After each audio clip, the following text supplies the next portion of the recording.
E tangi te hunga e arahinane e te pōkai kura ki te mate. Te hunga e kore warewaretia, e kore e hoki muri mai kia mātou kei te hāhātanga o te whenua. Ngā mate o te wā, hara mai, haere. Tātou kei te Aotearoa ti he wa Māori ora, and welcome back to the Hui. Selling their family home, crowdfunding, or packing up and moving overseas. Now, these are just some of the desperate measures whānau are forced to take in order to get life-saving cancer treatments.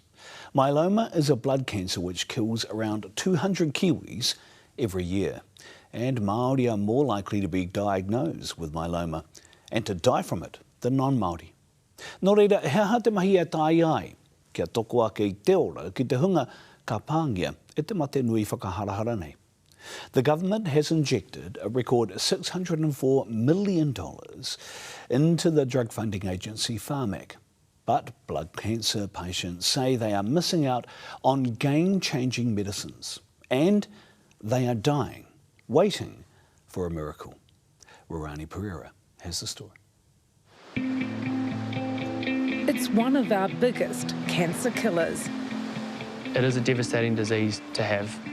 If I had known then what I know now, there's no way I would have come home. A game-changing drug is standard treatment across the Tasman, but not here. We shouldn't have to be leaving our homes and going to a completely different country for us to stay alive. Do you think blood cancer patients are dying unnecessarily because... Oh, I don't think that. I know that. Everyone knows that.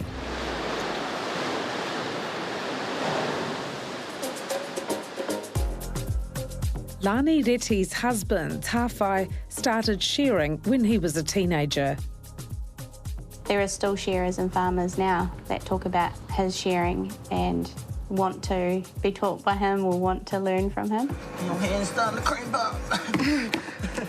The job required strength and stamina, and Tāwhai was young and fit.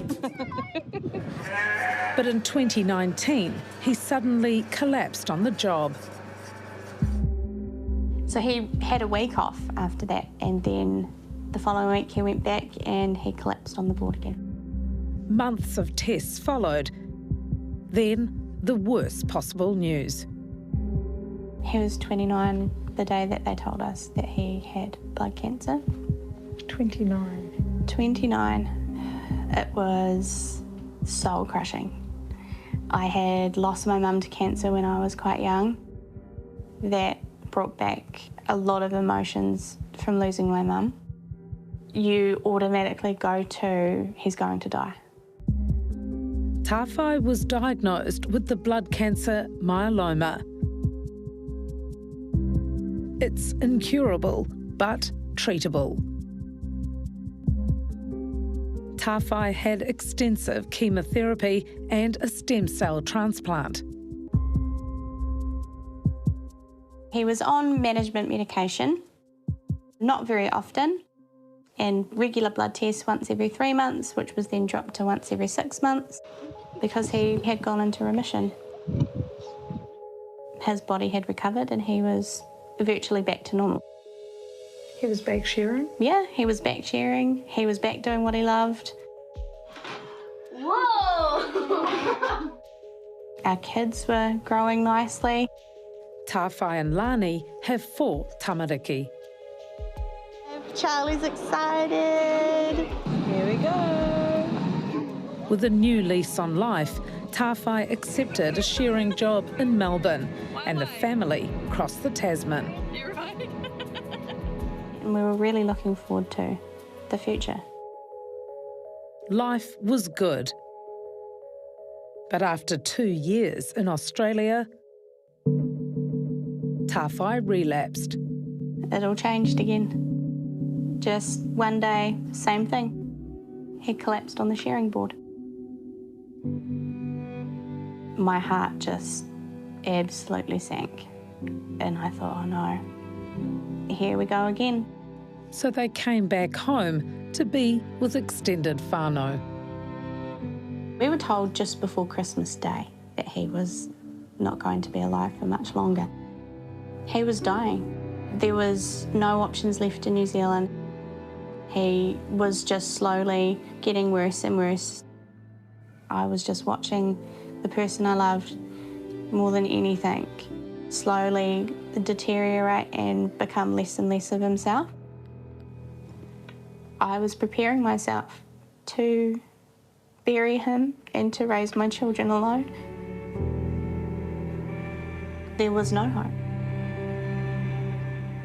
My husband was going to die.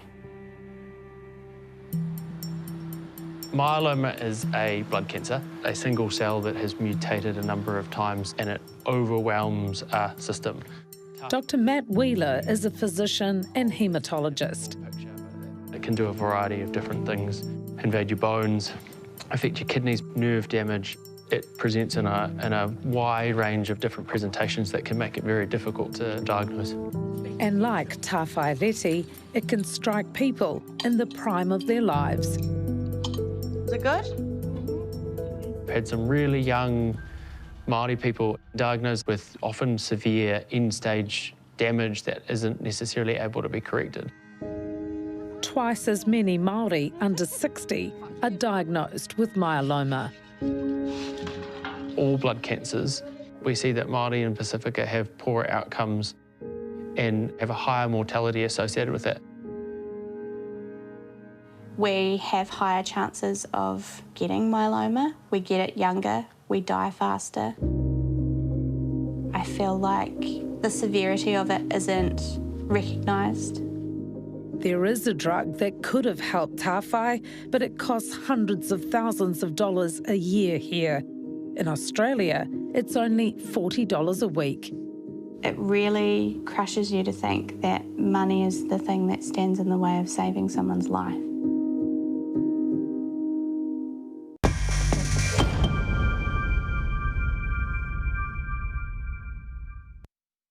Action! Yes, Ray. You might know us as rugby players. Or that out-the-gate couple that pop up on your socials. Action! But what you might not know is that we're about to take on the biggest season, holy sh*, we're about to have a baby, of our lives. I'm not going to be a helicopter mum. I just want to be fit.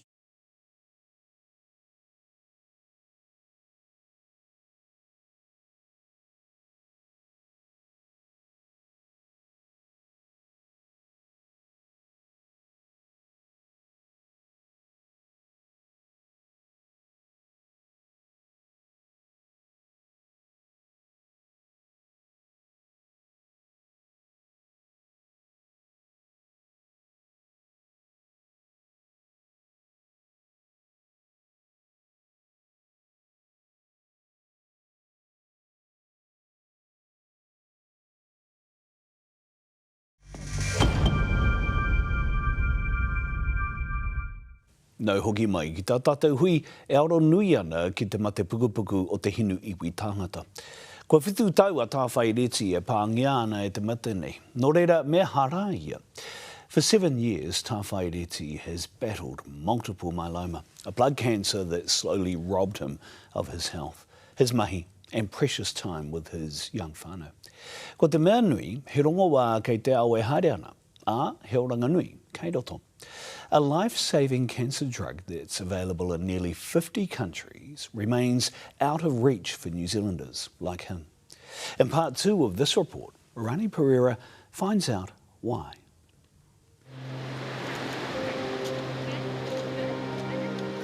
Life for Lani Reti and her whānau is tough without her husband. There are days that feel so overwhelming, unbearable at points.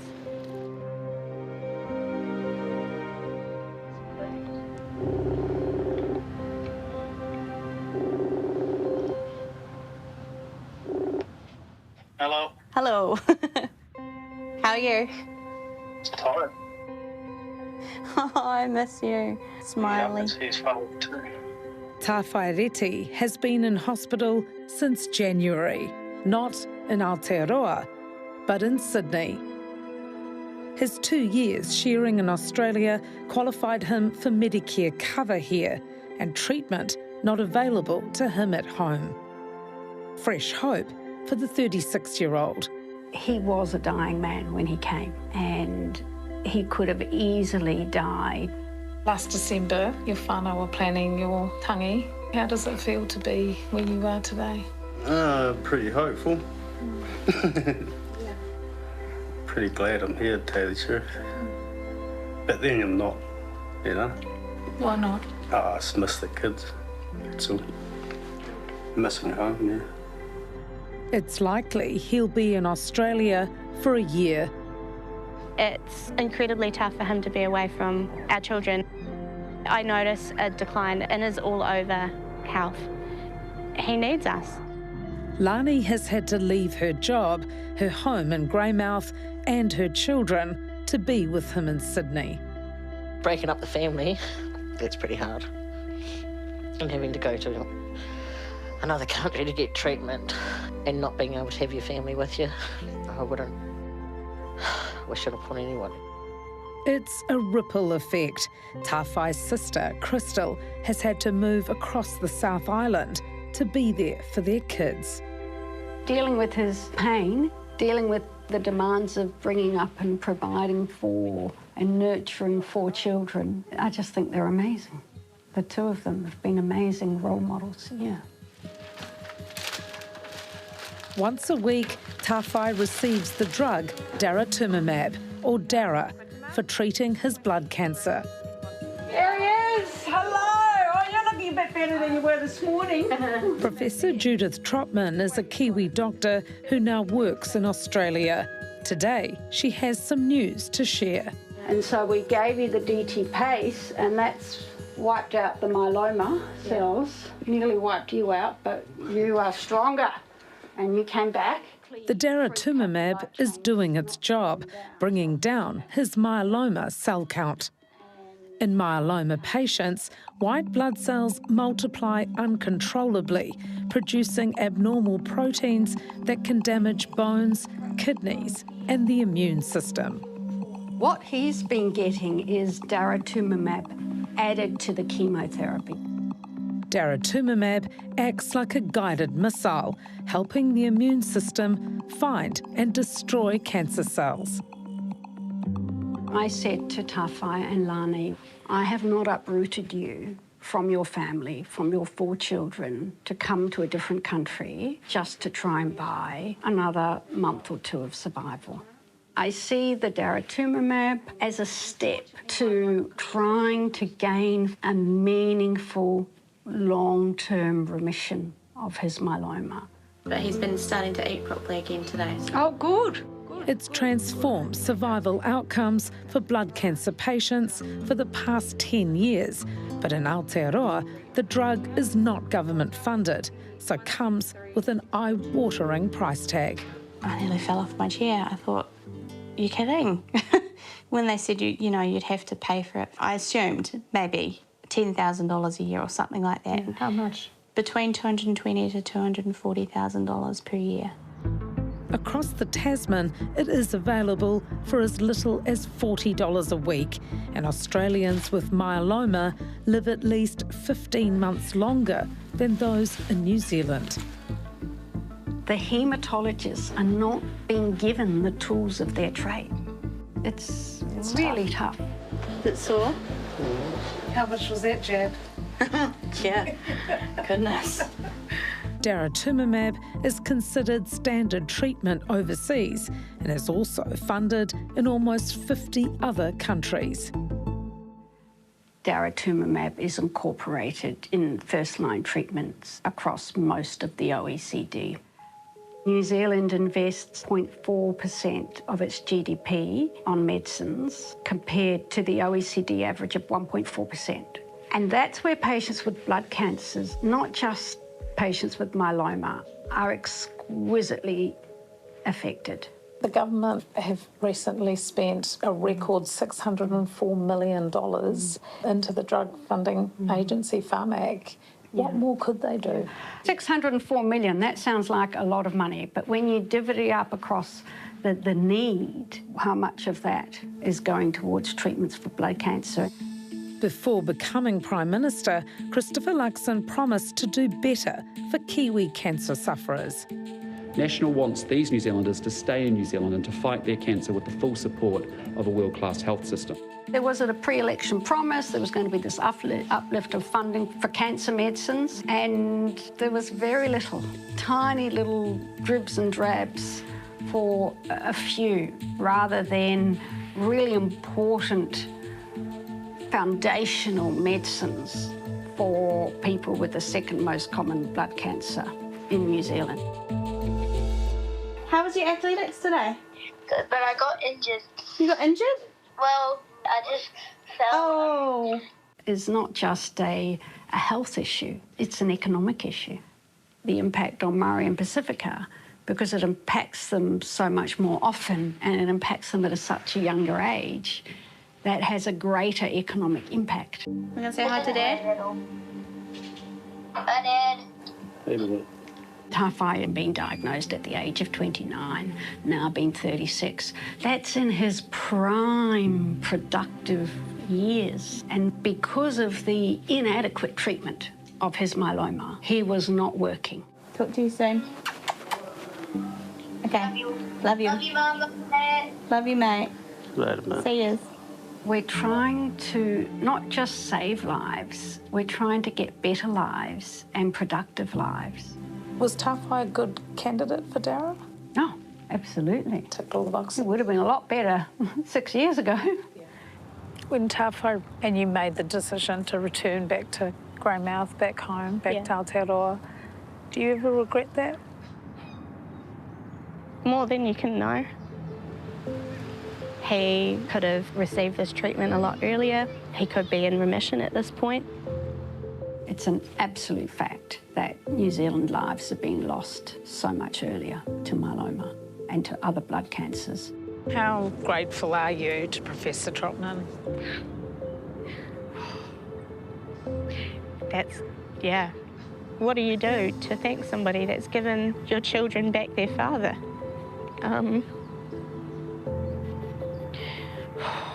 I owe my husband's life to Judith Trotman and the rest of her fantastic team. You're a hero to them. I just feel privileged to be a part of the journey, and I just hope we can see the journey to the right conclusion. We'll see how we go. Yeah. I know for a fact if we didn't come here, my husband would not be here. So as hard as it is, I couldn't be more grateful for this opportunity.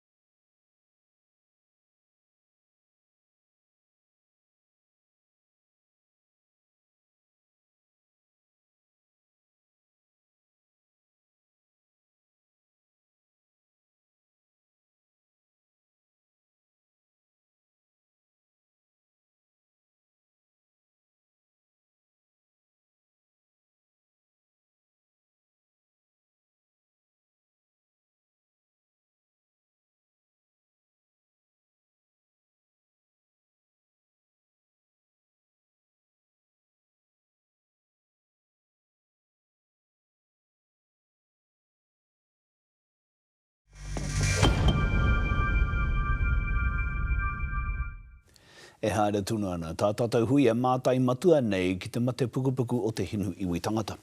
Ai rā nei, ka whai whakaaro te kāwanatanga ki te tuku pūtea ki tēnei momo whakaoranga. As Tawhai Reti battles blood cancer, his whānau want government action to give thousands of other Kiwis better access to life-saving medications like daratumumab. Blood cancer advocates are demanding a commitment from Health Minister Simeon Brown and Whāmek about meaningful change. Warani Pereira put their questions to the Minister. We're very, very passionate about trying to create change. I know that we're not the only family going through this sort of thing. We know it's not been fair for a long time. I'm more interested in knowing what the government, what Whāmek, what the company who make daratumumab are going to bring to the table, because something's got to change. So we've come to Parliament to meet the man who could make that change, Minister of Health, Simeon Brown. Blood cancer is one of the most significant cancers facing thousands of patients every single year in New Zealand. I've worked incredibly hard with the blood cancer community, listening to their concerns, hearing what they have to say. The government says it will invest $27 million into stem cell transplants, but as yet there's no commitment to fund daratumumab. We've put more funding in around treatment, particularly around stem cell transplants, which is a critical service which needs to be addressed. Do you know a drug called daratumumab? Yes, I'm aware of that drug. It's been on Pharmac's high priority list for 5 years now. The funding uplift to Pharmac has been significant. I acknowledge that there's more work to do. There's a number of things that we're doing. We need to make sure that that makes the best improvements for our patients. We inherited a system which doesn't even have currently a national wait list. We are fixing that. We're putting that in place. But do you agree that effective modern medicines reduce the pressure on the health system overall? Well, medicines is a key part of that. That's why we've improved funding for Pharmac. Part of the funding uplift that we provided in Budget 24 has improved the number of cancer medicines that are available. There's still more work to do. Do you think that blood cancer patients aren't being properly served at the moment? I acknowledge that the medicines that have been funded are for only a small group of blood cancer patients. Minister Seaman and I have made our expectations very clear to Pharmac about how we expect them to find efficiencies, work with patient advocacy groups like Blood Cancer New Zealand, free up resource to be able to get new medicines into the hands of New Zealanders. Pharmac says they want to get daratumumab into Kiwi blood cancer patients' hands, but they don't have the money from you. And our expectation is that they need to be focused on how they look at how do they find efficiencies so they can continue to invest in new medicines. We've seen them do that. Do you know why Māori are diagnosed later and have lower survival rates than non-Māori? Well, I think there's a real focus. Our system needs to treat all New Zealanders based on need. No, but do you know why there's a huge disparity, Minister? Well, there is an issue in regards to making sure our health system is treating all New Zealanders based on their needs. Is it fair that Australians living with myeloma live at least 15 months longer than their Kiwi counterparts? Look, I want to see improvements for New Zealanders. That's my focus. So there's no specific lens that you're using for a Well, regardless of whether someone is Māori, Pacifica, European, Asian, all New Zealanders should be treated based on their needs. Half of those living with blood cancer access some form of benefit support. Shouldn't they be out working, living productive, full lives? And that's why all of these investments that we're doing are about improving outcomes for those patients. So your message is to wait? No, my message is we're working incredibly hard. There's a lot to do. The government is setting up a new oversight group. The Blood Cancer Oversight Group is all about making sure that the resources we're putting in deliver better outcomes for our patients. One of the aims in your oversight group is that no lives are needlessly lost to blood cancer by 2035. What do you say to those battling blood cancer in 2026? Well, there's a lot of work that needs to be done. Is the oversight group up and running now? It's currently being established. Terms of reference is being finalised. So this year? Yes. How much did it cost to set up? Well, I'm not sure exact, but the point is it's about current people working within Health New Zealand, current clinicians, making sure we've got a coordinated approach. The investment's going into additional staff. The message to the community is there's significant work underway to improve outcomes for blood cancer patients in New Zealand. That's a fantastic first step forward. And we from overseas will be watching and expecting the New Zealand health system to lift the outcomes for patients with blood cancer. Back in Australia, there's been a massive development in Tāwhai's treatment. Probably one of the most exciting days of our life. We were told that Tāwhai had been accepted to receive CAR-T. Even 6 months ago, this just seemed like an impossible dream. That needle takes it out. He's currently undergoing CAR-T cell therapy, where his own immune cells are genetically altered in a lab to better recognise and attack cancer cells. And here, and then, oh look, there's your plasma there. Without the daratumumab drug, Tāwhai couldn't have undergone this groundbreaking treatment. CAR-T cell therapy is a great new therapy. It doesn't cure everyone. It won't be easy, but if anyone can do it, he can. Ke hachi e te iwi hei whakatepe I tā tātou hui, mā hea mai I te tahi waiata whakahura-hura. Whiti ana te rā is inspired by historical letter written by queer and kaumātua, messages from the past that continue to speak strongly today.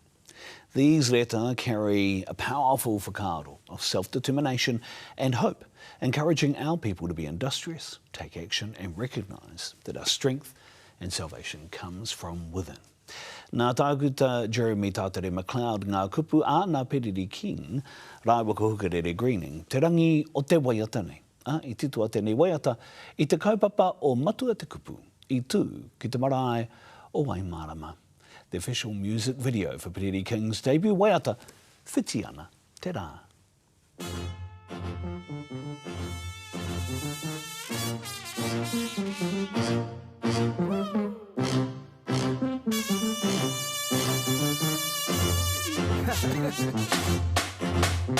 No mai haere atu tāku kupu. He whakatu tēnei kia rongo mai te iwi I te kupu a ngā kaika. He kaikei aku ringo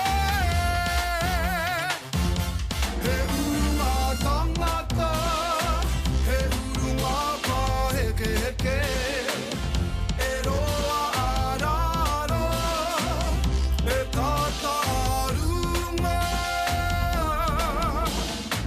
E kore e hoki I te wewe,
Te tumanako I e whiti ana te rā ki koi aku tau katoa. That is us for this week on the Hui. Until next week, e ngai wi kia mau ki te turanga o taputapu a te haumi e, hui e, tae ki e.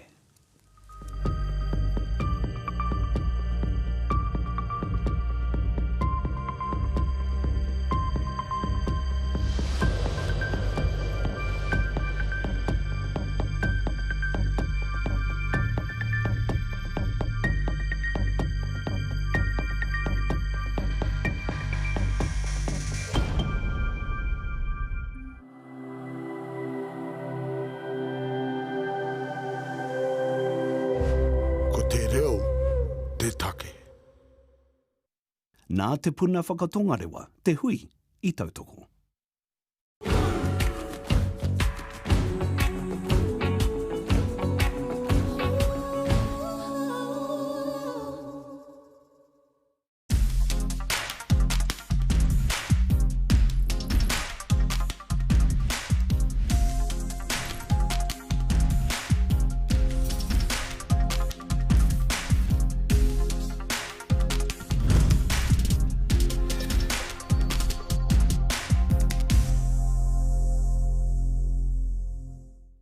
Kia ora and welcome. Continuing with our one-on-one interviews with the party leaders in the countdown to the November elections. First up, there was that interview with Winston Peters. Tonight, Te Pāti Māori co-leader Rawiri Waititi. It's been a rocky ride lately. Let's get to it. Tēnā koe, Rawiri. Can people be unapologetically Māori without being voters of Te Pāti Māori, without being MPs of Te Pāti Māori, without being supporters of Te Pāti Māori? Absolutely. That's not reserved for politics. That's who we are, and I think our expression of those things, being unapologetically Māori, means to be free to be Māori. You can be unapologetically Māori. We're wanting our people to be unapologetically Māori everywhere they go, whether it's here or abroad. Be who you are. There's no other race like us. Because being Māori is like having superpowers. We just got to find out what those superpowers are. Speaking of superpowers, Labour and National aren't exactly chomping at the bit to join up with Te Pāti Māori or have a relationship with it. What is the point of the party being in Parliament? Yeah, and that's the problem, is that in the past we've always been somebody else's choice. For the very first time, Te Iwi Māori, we will be our own choice. And so we're not going to sit on the sidelines waiting for somebody to choose us. 35,000 Māori, more Māori, have gone from the general roll over to the Māori roll. 55,000 new enrolments onto the Māori roll. Māori on the Māori roll now outpopulate Māori on the general roll. Come November 7th, Māori for the very first time will be choosing who the next Prime Minister is. That may scare Labour and National voters, but for the very first time in over 180 plus years, Māori are sitting in a maturity of this country's democracy. Which frightens people, and hence why you see a lot of the legislative changes now, out of Te Tiriti o Waitangi, out of many things, Te Reo Māori, changing electoral boundary rules, so the 8th seat that's waiting there right now can't be implemented. And so I say to our people, continue to believe, because like I said, it will be the Māori voters that will be determining who the next government is. Chatting with a couple of young people who are going to be first-time voters, who are you going to vote for? And they're not convinced by Te Pāti Māori. They say they love Te Pāti Māori, they love the energy that was generated with the protests and the rallies, but they just feel like there's a lot of theatrics, there's a lot of slogans, but no real grunt in terms of policy change. So how will you get past that? I'd mihi to those rangatei, because that means they're strategic thinkers. I'm really pleased about that particular question, because that means they are thinking. Yep. And what we need our rangatei to do is actually think about the decisions they make for the mokopuna they haven't met yet. And so we've had these parties, they've been in existence for over 100 years. And look at our condition. Yes, many of our people have found it through, but many of our people have been left behind. And Te Ao Māori, nobody gets left behind. On the marae, you don't say, you don't get a kai, or you don't get to sit under the whare kai, shaded from the sun or from the rain. Everybody is cared for, everybody is welcomed, everybody is fed, everybody is housed. And so these are some of the things and the principles that Te Pāti Māori brings into, and I push back in regards to some of the policy change. We've been in opposition for the last 6 years, but we've had huge policy influence, and especially during the last government, in the Labour government. And we were able to put a lot of pressure on people like Willie Jackson and Penny Henare in regards to policy changes. The increase of funding to Te Matatini, that was taken out of the playbook of the Pāti Māori Policy Manifesto, right to the dollar. The Māori Health Authority, nobody campaigned on the Māori Health Authority in the 2020 election but Te Pāti Māori. The increase of whānau water funding through Te Pāti Māori was taken again out of our manifesto. From the opposition benches, you're able to put huge influence and pressure on the government to make the right choices for our people. And so we're really, really proud of those particular gains and wins, and those are only a few. So the big challenge, and it's been an ongoing one, and one that Moana Jackson often spoke about, was He wasn't sold on the idea that you could find rangatiratanga within a kawanatanga model. So how do you reconcile that? How does the party reconcile that? Well, I think that Te Tiriti o Waitangi allows us to be able to operate in both. And not being, not relinquishing the other. So I don't hang my rangatiratanga up on like a coat at home when I go into the kawanatanga space. No, I wear that with me every time. So I'm not going down there to find rangatiratanga or mana motuhake. I'm going down there to assert it. And those who have seen the politics of Te Pāti Māori over the last 6 years would have seen the assertion of that. You see haka, you hear our reo, you hear waiata, and many of our debates hold fast to ensuring that we are the representation, we are the ringaringa and the waiwai for rangatiratanga in the kawanatanga space. But there's no doubt in my mind that we go in there and we say, well, we leave rangatiratanga on the hook at home, and when we come home we put it back on. It doesn't work like that. We carry it with us all the time, and we assert it in all those spaces. And I've seen the consciousness of our people all over and across every sector in the last 6 years asserting what rangatiratanga may look like, mana motuhake may look. You can see our people rising everywhere, and I'm really proud of that. The coalition parties have found some real common ground, and they have some very powerful think tanks that help feed into them, that give quite detailed recommendations. What is the strategy now to find that common ground on the opposition benches? And those are continuous discussions we're having with the opposition parties at this particular time, and we have to be strategic about this. We can't go in there, what would you call it, cannibalising the vote on the left, if I put it that way, because it's the government on the right that's currently in play. And Te Pāti Māori has always been clear that if you look at the last polls, collectively Greens and Labour had 42%, which gives them 54 seats. If you did the math, if you did the arithmetic, you would see, we only need 7 more seats to get over the line to make sure that this is a one-term government. And so Te Pāti Māori plays a critical part in that in regards to the candidate votes in the Māori seats will give us those 7 seats to get the 61 that we need to change this government. We're only focused on changing this government because it's done too much harm to our people out there. Cost of living has gone up. We've got mass migration happening at this particular time. Many of our rangatahi are leaving the shores and heading over to Australia. We've got an attack on Te Tiriti o Waitangi, been taking out 28 pieces of legislation at this particular time. We've got fast-track legislation that is vetoing any measures and protections that we have in our environment. We've got international corporates and coming in and buying us out. And Te Tiriti o Waitangi has always been the barrier to that. Hence why they're wanting to remove all of those things.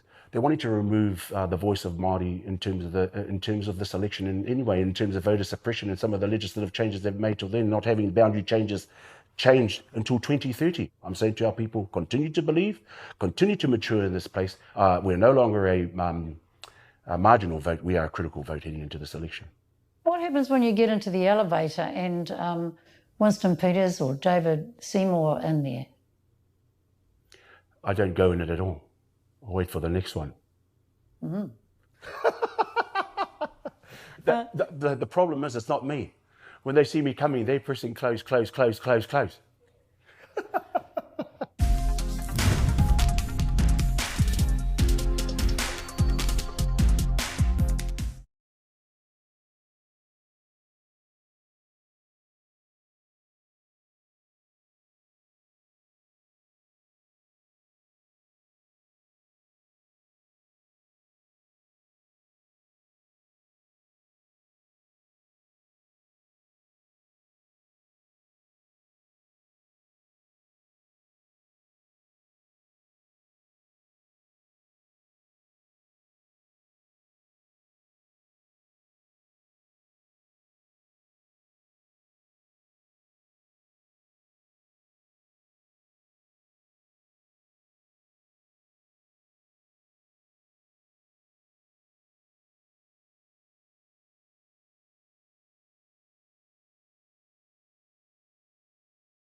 Do you understand how frustrated and angry Māori, not just voters for Te Pāti Māori, but everyone was at the implosion within Te Pāti Māori? Yeah, absolutely, and I acknowledge that. And I acknowledge that, you know, there's as a young movement, you know, National Labour have over 100 years to make their mistakes, and as a young movement, as you grow, and the growing pains happen, because we had to remember. We had to rebuild this waka that sunk in 2017. And against all odds, Te Pāti Māori was the only party to win a seat against the red tide, which was Wairiki. And then we had enough party vote to get Debbie in. And so there started the belief. And I think we grew too fast. In 2023, we ended up with 6 seats. We didn't predict 6 or 7 seats till 2029. But Te Pāti Māori showed 2020, 2023, we were... you guys were all going, all going well, and then the next minute, everyone's screaming across social media at each other. Absolutely. You know, all the tangas blew up. The Manaaki tanga, the Tino Rangatira tanga, all the tangas. And it was, the words that I heard at tangi was like frustration and anger. So how do you... I mean, when you look back on it now, do you have regrets? Because you were one of the leaders at the expulsion of Meno and Takuta. Do you have regrets around that? We had to use the tools available to us to stop it.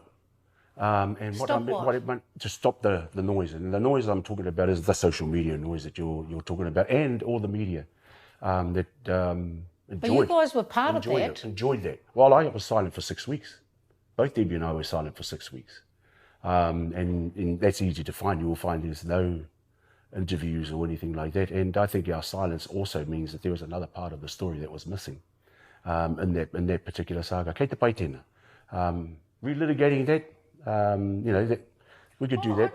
No, I'm just thinking, like, when we talk about tikanga and stuff like that, to restore balance. It does take time. Right. But it's about understanding what might work for potential voters, for our whānau, because people look at Te Pāti Māori as a whānau. And when the whānau kind of like divorces itself, it has repercussions. Yes, that's right. So just looking back, I mean, a lot of people did say that they had concerns around JT's, you know, leadership. What do you say about that? Well, look, you know, I mean, I know it's awkward. It is awkward to talk about, but I'll talk about it as professionally as I can. In 2020, like I said, when people laughed at us for even entertaining the thought of pulling the waka out from underneath the ocean, there were only a few that were standing there saying, I think we can do this. And JT was one of them.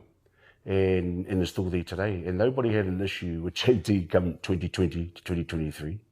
And only 6 months ago, there's an issue. And that the party is, you know, it's in the strongest place than it was 6 months ago, and growing very, very quickly. Do you think it's addressed the perceptions and concerns? Oh, absolutely. So if you see Te Tai Tukurau with the nomination of Apirama Edwards, I'm really elated that somebody of his profile continues to believe in the kaupapa, and was with us riding through the last 6 months of the issues that we were having. We have to do the same at Te Tai Tonga. Te Tai Tonga will have their candidate by the end of next week, and we'll have our full complement of candidates in the 7 Māori seats. And look, I wish Doc and Meno all the best in this coming election, and that Te Pāti Māori is actually governed and run by its electorates, not by JT, not by Rawiri. It's actually run by those electorates, and you know, and those electorates have spoken. They're putting their people up, and they're ready to go come November 7th. So some people that are struggling in their homes in South Auckland or down on the coast, well, they might be saying, what the heck, the treaty, that's all very academic. What does that actually mean to me? Can you explain? Te Tiriti o Waitangi ensures there's balance and an opportunity for us to have our own perspective and voice on the issues in front of us. Te Tiriti o Waitangi has stopped mining in this country. Te Tiriti o Waitangi has ensured that there is some equity happening across some of the sectors, whether it be health, education, justice, housing. And so without that, we would have been worse off If you have a look at other indigenous peoples all over the world, and tangata whenua and tangata taketake all over the world, they're in a worse state than us. But the tiriti o Waitangi has been is an ability for all of our Māori MPs, regardless of their parties, to be able to implement that. I reckon one of the most underrated MPs of his time was Maturata. And I don't think kudos is given to Maturata enough for the mahi he did. He stopped the blood quantuming when it came to the Māori role. He was the one that that ensured that we've got a Waitangi tribunal and the Waitangi settlements process. That was Maturata. And I just want to, for the people out there, if it wasn't for people like Maturata that saw the value in Te Tiriti o Waitangi, the many marches that we've been able to do outside of Parliament, although people think they're performative, they're unapologetic. That's what unapologetic is. Our ability to be able to use the Te Tiriti o Waitangi to protect our taiao. We've used that in court to ensure that our people have protected the taiao from reckless mining, fossil fuel extraction and all those types of things. We've been able to use the Tiriti o Waitangi in our courtrooms where judges have had to consider the upbringing and the condition that many of our people have had to come into. The Tiriti o Waitangi is something that we should all be proud of, and it will be something that we will continue to push in terms of the transformation of our country's democracy. How do you do that inside that house that is the epitome of the machine of the Crown? Absolutely. And so is there space for that? I don't know. But we're at this particular time, that's the space we're working in. Are we creating something outside of it? Those are the conversations we need to have. So Kāwanatanga has done its bit over the last 180 plus years since we signed it. We've honoured our part of the tiriti. We've allowed for Kāwanatanga. But kei hea te whare o te rangatiratanga. And we tried to push that maybe 2 or 3 years ago with some backlash from our own people, because the socialisation of what that whare might look like is important in regards to where we move to from here. I like Moana Jackson's the Matike Mai Aotearoa report, where it actually talks about the two spaces, Kāwanatanga, Rangatiratanga, and Te Tiriti o Waitangi being the bridge. Because in order for this, I think, if I explain it to people, it's like a wakahaurua. You've got Kāwanatanga on this side, you've got Rangatiratanga on this side, and the kiato of that wakahaurua, the connection to that wakahaurua, is Te Tiriti o Waitangi. Without Te Tiriti o Waitangi, there is no wakahaurua. But the problem is that Māori have been the ama on that waka, holding up the Kāwanatanga space. And we're no longer going to be that anymore. Come November 7th, this country will know the maturity of Te Iwi Māori in this country's democracy. Because I can assure you here, you can call me the prophet or whatever, is that Te Iwi Māori and Te Pāti Māori will be deciding who the next government is come November 7th.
So the big challenge, and it's been an ongoing one, and one that Moana Jackson often spoke about, was he wasn't sold on the idea that you could find rangatiratanga within a kawanatanga model. So how do you reconcile that? How does the party reconcile that? Well, I think that Te Tiriti o Waitangi allows us to be able to operate in both.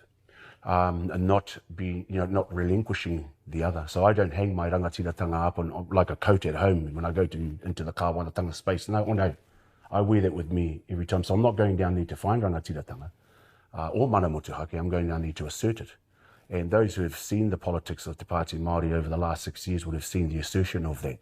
You see haka, you hear our reo, you hear waiata, and many of our debates hold fast to ensuring that we are the representation, we are the ringaringa and the waiwai for rangatiratanga in the kawanatanga space.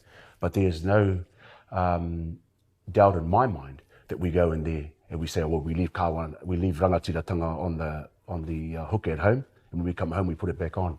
It doesn't work like that. We carry it with us all the time, and we assert it in all those spaces. And I've seen the consciousness of our people all over and across every sector in the last 6 years asserting what rangatiratanga may look like, mana motuhake may look. You can see our people rising everywhere, and I'm really proud of that. You've had your ups and downs, some serious downs recently.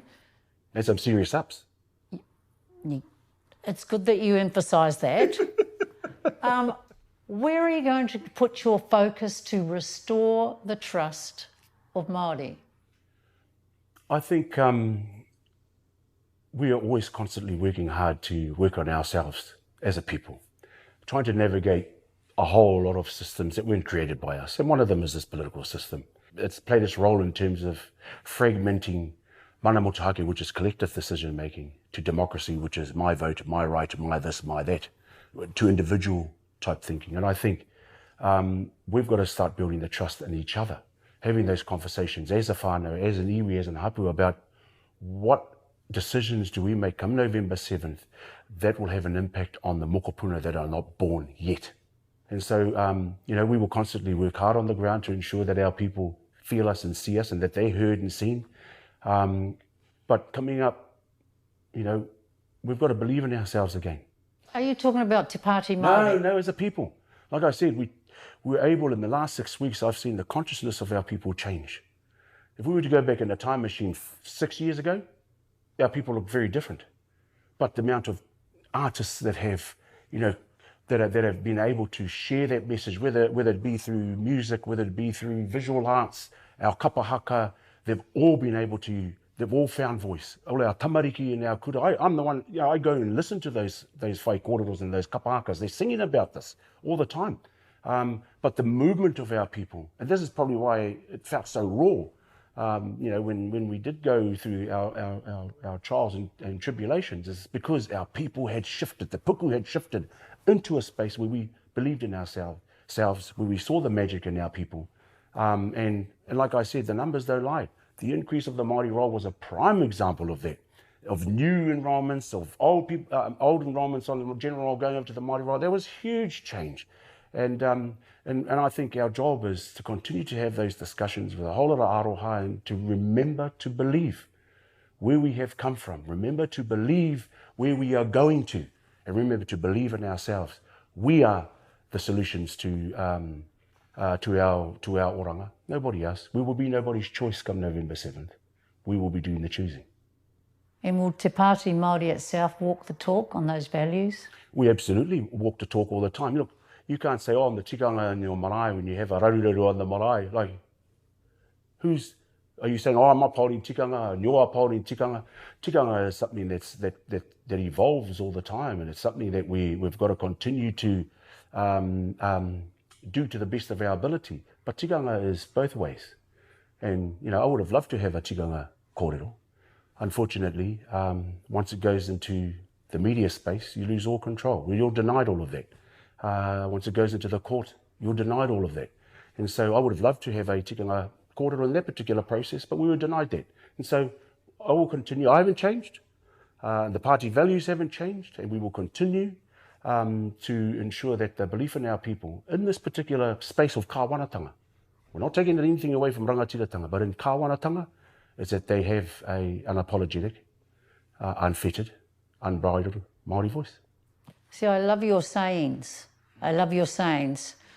Where's the action? It's always been action. I got kicked out of Parliament for not wearing a tie, been kicked out of Parliament for doing the haka. And I just want to go back to the haka because I heard people say it's performative. It's unapologetic because that's the way we debate on the marae. So like I said, I haven't gone there to look for my rangatiratanga, I've gone there to assert it. And if there's no place for haka in our own country, well, where does it fit? We've been able to ensure that our people see and hear themselves in that house. Do we care about that though? I think they do. Where's the change though? The grunty change, the structural change? The grunty and the structural change has been in the growth of our role. I tell you, the evidence doesn't lie, the numbers don't lie. You can't tell me our people didn't believe. Otherwise, 35,000 people wouldn't have gone on to the Māori role and 55,000 new people wouldn't have gone on there, which makes the Māori role more populated than the general in terms of Māori enrolments. Those are the structural changes that we need to ensure that our voice is not a voice chosen by somebody else. We must be doing the choosing. Even if it's vote strategically this year, the Māori role will play a pivotal part on who the next government is come November 7th. Aha koa ngā piki me ngā heke. If Whatarangi was to listen to all the hekes, he wouldn't have built a whare wānanga. He wouldn't have built this party, Te Pāti Māori, because it would have been easy to walk away. But the lives of our people is too important for people to walk away. I don't have the luxury of walking away because our people's pain, they don't have the luxury of walking away from that. It would have been easy. Oh, I go back to whangaprawa. I go back to growing kumara. I go back to fishing. And I heard the calls. Oh, you know, the leadership's got to go. Kei te pai tēnā. You look at that leadership though. Those leaders that passed away. Yeah. They were so dignified. What are you saying? I'm not dignified. Don't get touchy. They were so dignified and graceful, committed with their convictions, but they had a special way with them. What does that tell you about leadership? Oh, How does that inform leadership? Well, especially for their time. You know, that was the type of leadership required for their time. And again, leadership evolves. And for this particular time, the strategy's got to change. You can't take the strategy the All Blacks used in the last World Cup to the next World Cup, right? That's stupid. And so they've left a strategy and a legacy for the time that they were in. And I want to be to them for that because we wouldn't have had half the things that we've got now without that. And now, so we've got the negotiators generation, and now you've got an unapologetic generation. The next generation, I don't know what that's going to look like. But they created this. They invested in us, those of us that have been fortunate to come through kohanga reo or kura kaupapa. We were made to feel unapologetic about being Māori. We were made to feel proud to be who we are as Māori, to be proud of our whakapapa. And so I want to mihi to them for those, I wouldn't say institutions, for those kaupapa, right? For those kaupapa that they built to create the unapologetic generation that is here now. And I make no apology for that. I didn't manage to get a waiata in, and he's a great singer too. It's been a big 10 days of tangi and mourning, and we have full tributes to some on our social media accounts. That's us for tonight. Pō Marie.